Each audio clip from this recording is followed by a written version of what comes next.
قاسي سعيد، للأسف الشديد خبر غير سار يصلنا من معسكر المنتخب الوطني الجزائري في سان فرانسيسكو. محمد الأمين عمورة يتعرض لإصابة في التدريبات على مستوى العضلة الخلفية لفخذه اليمنى. هذه الإصابة ستجبره للأسف الشديد إلى الركون إلى الراحة لمدة 15 يوم على الأقل. ربما هي نهاية المونديال بالنسبة لمحمد أمين عمورة الذي أصيب قبل التنقل إلى سان فرانسيسكو. في آخر حصة تدريبية في كانساس أصيب عمورة. الآن بيتكوفيتش يفقد أحد الأوراق المعول عليها في هذا المونديال. ما مدى تأثير هذه الإصابة على المنتخب وعلى اللاعب الذي كان يحلم بالتسجيل في هذا المونديال؟ شوف، الإصابة هذه يا محمد ما تجيش هكذاك برك. أولا المورال ديالو ما كانش يعني لاباس به، وهذاك لما ما يكونش يعني الحالة النفسية تاعك تكون مليحة، أي خطر راح تجيك إصابة. إذا تأكدت الإصابة وكان فيه تمزق عضلي بالطبع كما قلت أنت، كما قلت في المقدمة، نهاية المونديال. باللغة الفرنسية ليسكيو جومبي. سامر يعرف. نعم. يعرف هذا الشيء هذا. ليسكيو جومبي واش كاين تمزق، هي لا ديشيرور، كاين لا كونتراكتور، وكاين لي لونغاسيون. إذا كانت يعني تمزق من الصعب باش يعاود يولي المنافسة، نقول مستحيل مستحيل. التمزق العضلي في ليسكيو جومبي صعيب كثير. ومن بعد تقول لي ربما عمورة كان راهن كثير على المونديال هذايا. تعرف باللي اليوم الفريق تاعو فولسبورغ سقط، كان يراهن كثير باش ينتقل الى نادي كبير. المقابله حدثها هذه وتكلموا سمير وميدو، المقابله هذه بالطبع مطالبين بالفوز، ولكن لما تشوف محمد واش قدموا في المباراه الاولى مع الارجنتين ما يبشرش بالخير. ولكن احنا عندنا ثقه في هذا اللاعبين. نعم. كما قلت انت لازم يردوا الاعتبار لنفسهم. نعم. عندهم عائله، عندهم شعب من اللور، عندهم دوله. نظن باللي لازم يردوا الاعتبار، لازم. لو تتذكر في تيراج صور في القرعه كنت نقول لك دائما انا محمد المقابله امام الاردن هي اللي راح تكون صعيبه علينا كثير. ما نتكلمش عن الارجنتين. الارجنتين بطل العالم، فريق بطل، عنده لاعبين قويين. ولكن الأردن لما تخمم في الذهنيه تاعهم يقول لك انا امام الارجنتين من الصعب، امام النمسا من الصعب. المنتخب الوحيد اللي قادر نفوز عليه هو منتخب عربي كما انا. نعم. هنا ناخذ كاع الاحتياطات ديالنا باش هذه المقابله ندخلوا فيها يعني.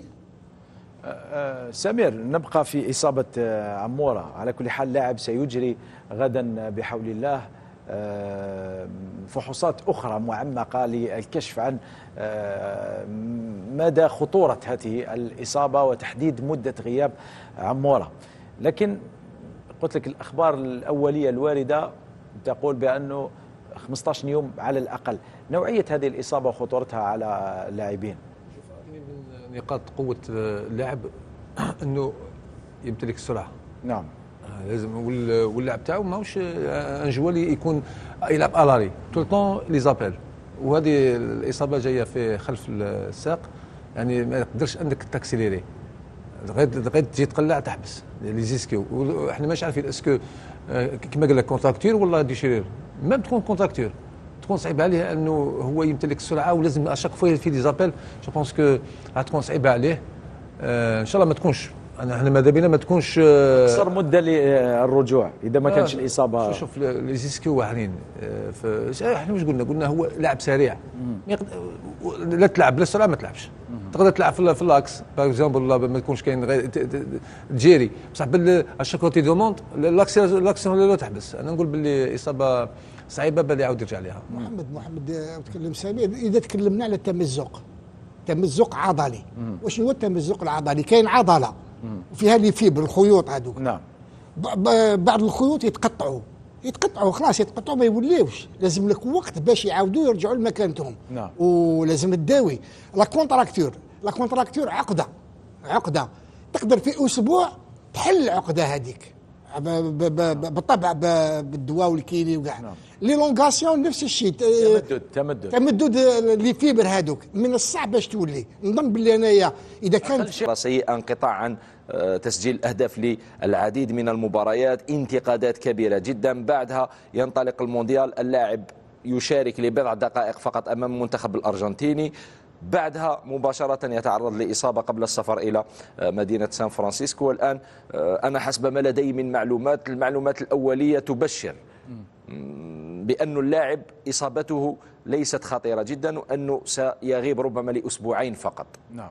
هذا قد يعني أنه مسيرته انتهت في المونديال، ولكن على الأقل ما تكونش عنده إصابة خطيرة التي تستلزم وقتا أطول، والتي قد تؤثر على ميركاتو اللاعب، لأن اللاعب سيرحل بنسبة كبيرة جدا تقريبا 100% عن ناديه فولسبورغ، وعنده حتى اهتمام من أندية كبيرة. في حصة من الحصص كنت قلت لك أنه عنده اهتمام من نادي عملاق في إيطاليا. اليوم نقول لك شكون هو النادي، ونادي روما الإيطالي الذي استفسر رسميا عن وضعية عمورة ويريد التعاقد مع هذا اللاعب. اللي هي مجرد استفسارات أمين، أو يتعلق الأمر بعرض؟ لا، إلى غاية الآن ما عنديش معلومة إذا كان الأمر قد تعدى مجرد الاستفسار إلى عرض، ولكن المعلومة التي لديه هو أنه مشكلة نادي روما في التعاقد مع عمورة هو راتبه الضخم، لأنه ينال راتبا كبيرا مع نادي فولسبورغ في ألمانيا. روما يرى بأنه لا يستطيع أن يوفر هذا الراتب، ولكن تكون مفاوضات بحول الله. وأنا نتمنى صراحة أن يلعب مع نادي روما. تذكروا محمد صلاح أين بعث مسيرته؟ مع نادي روما. رحل من نادي تشيلسي، راح إلى نادي روما، بعدها من نادي روما راح إلى نادي ليفربول، بعدها ما أتى بعد ذلك كان للتاريخ. ومحمد صلاح عمورة عندهم بعض القواسم المشتركة، السرعة الكبيرة والخطورة على الأجنحة. لذلك نتمنى إن شاء الله أنه ما تكونش إصابته خطيرة وما تأثرش على الميركاتو، ونتمنى من كل قلبي، من أعماق قلبي، أن يذهب إلى نادي روما أو إلى أي نادي آخر عملاق يفتح له أبواب العالم. أكيد نتمنى الشفاء العاجل لمحمد الأمين عمورة والعودة السريعة للمنتخب الوطني الجزائري، وكذلك إلى أجواء التدريبات. الآن حسابات بيتكوفيتش بعد إصابة عمورة، كيف سيتغير فكره التكتيكي؟ فقد واحدة من أهم الأوراق الرابحة التي كان يعول عليها، سواء دفع به كأساسي أم احتفظ به في كرسي الاحتياط. بيتكوفيتش يمتلك 2 أو 3 حلول لتعويض غياب عمورة. الحل الأول هو اللعب بشايبي على الرواق الأيسر، وهذا ربما يعتبر من أبرز الحلول المتاحة، وهذا ما سيمنح فرصة للاعب وسط آخر من أجل الدخول في منطقة خط الوسط لتعويض شيبي إذا لعب على الرواق الأيسر. حل من الحلول الأخرى والدفع بحجام هذا إذا مثلا فلاديمير ثالث على اليسار وأيت نوري يروح على الجهة اليسرى كجناح أيسر. هذا إذا فضل مثلا بيتكوفيتش أن يلعب بآيت نوري متقدما، يعني يلعب بحجام متأخر سواء كمدافع أيسر ويدفع بآيت نوري إلى الأمام كجناح أيسر، أو يلعب بحجام كمحوري ثالث ويدفع بآيت نوري مباشرة على الرواق، وهذا أيضا حل قريب جدا إلى الواقع إذا فضل طبعا اللعب بشايبي في خط وسط الميدان. هذه تبقى حلول متاحة، لأن بيتكوفيتش يكون قد خسر الآن واحدة من أسلحته المهمة. تفضل سامح. محمد، على نخمم في اريا غوش، نطلعوا اريا غوش، وكان عندي الوقت متسع كبير من الوقت بان نجيب دي زاتاكون. علاه في الفلاليس ما كانش انا اتاكون غوش، ها كاين بولبينا.